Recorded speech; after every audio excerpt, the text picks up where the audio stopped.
2022 left a serious turbulence on the global economy, and this threat is expanding to 2023, for the International Monetary Fund warns that the upcoming year will be tough due to weak growth and deteriorating action in most of the major economies.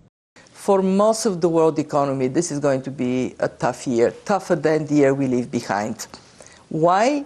Because the three big economies, US, EU, China, are all slowing down simultaneously. We expect 1/3 of the world economy to be in recession, and yes, as you said, even countries that are not in recession, it would feel like recession for countries of millions of people. The head of IMF expects a surge in a COVID infection in China in the coming months, and that this would harm the country's economy, which is likely to grow at or below global growth for the first time in 40 years.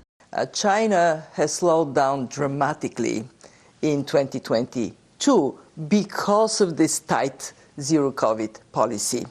For the first time in 40 years, China's growth in 2022 is likely to be at or below global growth. The expectations of the International Monetary Fund also indicated that the US economy will be an exception during the current year, whose strength remains dependent on the historical moves of the Federal Reserve towards tightening monetary policy. The US is most resilient. The US may avoid a recession.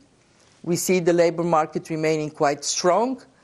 This is, however, a mixed blessing, because if the labor market is very strong, the Fed may have to keep interest rates tighter for longer to bring inflation down.